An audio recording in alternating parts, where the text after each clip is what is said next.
Halo teman-teman semua, kali ini kita akan bahas tentang kompetensi dasar zaman Hindu-Buddha. Nah, pada materi ini, materi pokok ada 3 bagian.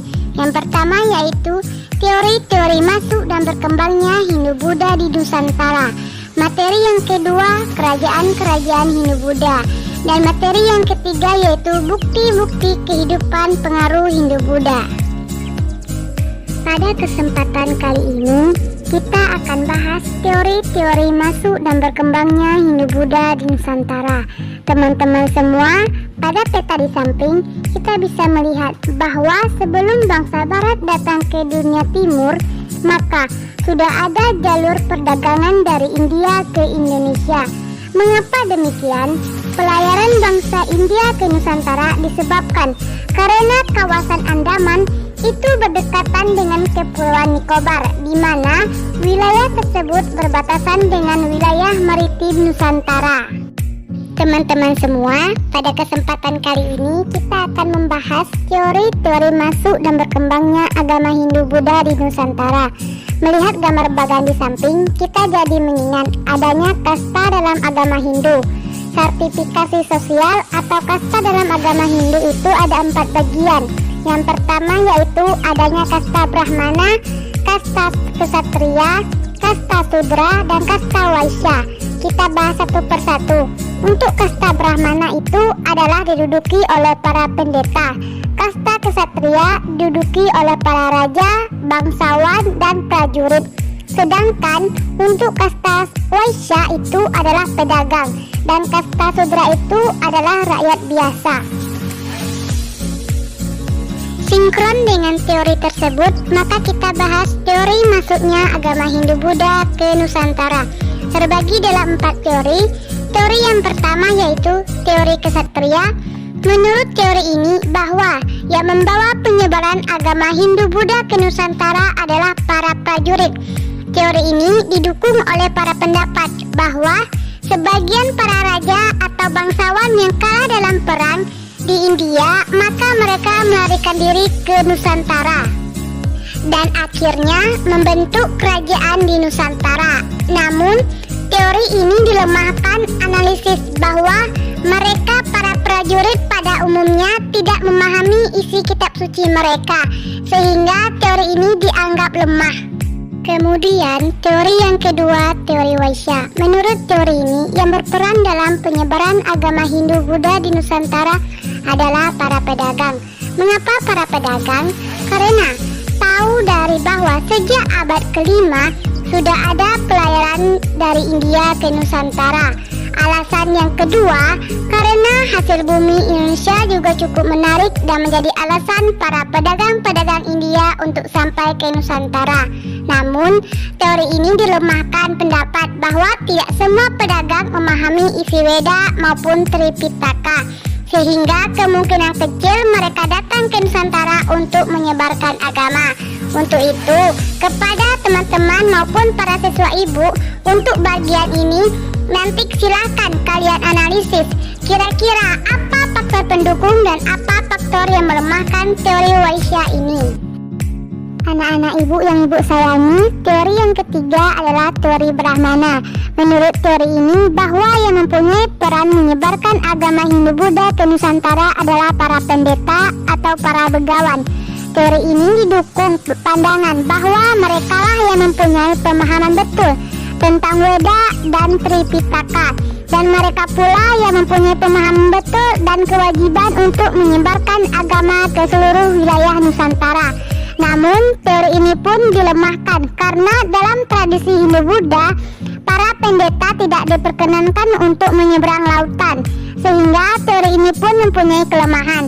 Untuk itu, kepada para siswa maupun teman-teman semua, silakan tugas kedua adalah kalian analisis kira-kira faktor apa pendukung dan faktor yang melemahkan teori ini. Kemudian, teori yang selanjutnya yaitu teori arus balik. Teman-teman yang berbahagia, teori yang keempat ini berpendapat bahwa mempunyai peran dalam penyebaran agama Hindu-Buddha Nusantara adalah orang Indonesia sendiri yang mempunyai kesempatan untuk ke India, kemudian mereka datang kembali dan akhirnya menyebarkan agama Hindu-Buddha di Nusantara. Namun teori ini pun dilemahkan pendapat bahwa pada abad kelima itu bangsa Indonesia masih sangat pasif, sehingga kemungkinan mereka untuk melakukan eksplor ke sana itu sangat kecil. Teman-teman maupun siswa ibu sekalian, tugas yang ketiga yaitu kalian menganalisis di manakah sisi positif yang mendukung teori ini dan sisi negatif yang melemahkan. Dari teori 1 sampai 4 silahkan kalian analisis siapakah tokoh yang memerankannya. Kemudian tugas kalian yang keempat yaitu buatlah kesimpulan teori apakah yang paling berperan besar dalam menyebarkan agama Hindu-Buddha di Nusantara. Anak-anak ibu yang ibu sayangi, untuk selanjutnya yaitu pengaruh agama Hindu-Buddha di Nusantara.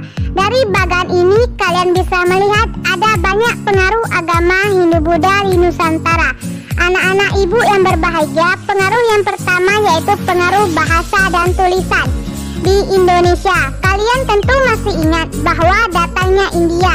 Nah, pengaruh India ke Nusantara dikenal dengan agama Hindu-Buddha di Nusantara, menyebabkan kita meninggalkan masa Nirleka. Di zaman itu kita ketahui dengan masa praaksara. Kemudian kita memasuki masa sejarah. Kita mulai mengenal tulisan. Tulisan yang pertama kali ada di Nusantara yaitu pada catatan prasasti Yupa. Seperti pada gambar di samping ini, yaitu tulisan yang berbahasa Sanskerta dan huruf Pallawa yang menandai berdirinya kerajaan Kutai. Merupakan kerajaan Hindu pertama yang mencatat sebuah sejarah masuknya zaman sejarah di Nusantara. Kemudian pengaruh yang kedua yaitu pengaruh kesusasteraan. Pada gambar ini bisa melihat ini adalah contoh karya kesusasteraan pengaruh Hindu dan Buddha. Ini adalah cuplikan kitab Negara Kartagama, di mana kitab Negara Kartagama ini dikarang oleh Empu Prampanca. Kemudian untuk anak-anak ibu, kalian nanti bisa melihat ataupun mencari contoh kesusasteraan peninggalan Hindu-Buddha yang lain yang ada di Nusantara. Kemudian yang berikutnya adalah pengaruh India di Indonesia yaitu dari seni bangunan. Pada gambar di samping kita bisa melihat tidak asing lagi itu adalah gambar Candi Prambanan dan Candi Borobudur. Dua contoh candi yang melegenda bagi Nusantara itu memisahkan ataupun membedakan antara contoh candi Hindu dan contoh candi Buddha. Candi Buddha ditinggalkan masa dinasti Sailendra, kemudian Candi Hindu ditinggalkan masa Sanjaya. Dari sana kita bisa melihat bahwa salah satu candi terbesar di Nusantara yaitu Candi Borobudur juga menjadi keajaiban dunia. Salah satu contoh keajaiban dunia ini adalah contoh pengaruh seni bangunan dari pengaruh India ke Nusantara. Anak-anak ibu yang berbahagia, yang berikutnya pengaruh India di Nusantara adalah kepercayaan atau agama. India meninggalkan dua pengaruh agama yang cukup besar di Nusantara pada zamannya, yaitu agama Hindu dan agama Buddha. Dua agama yang mengawali perkenalan kepercayaan yang sebelumnya kita kenal dengan animisme dan dinamisme. Agama Hindu dengan kitab sucinya Weda dan agama Buddha dengan kitab sucinya Tripitaka. Tripitaka yaitu yang dikenal dengan tiga keranjang atau tiga kelompok yang terdiri dari Vinaya Pitaka, Sutantra Pitaka, dan Abhidharma Pitaka. Sedangkan untuk kitab suci agama Hindu yaitu kitab suci Weda yang terdiri dari Rigveda, Samaveda, Yajurveda, dan Atharvaveda. Nah, anak-anak ibu yang berbahagia, untuk tugas kalian yang terakhir adalah menganalisis atau mencari informasi tentang Islam.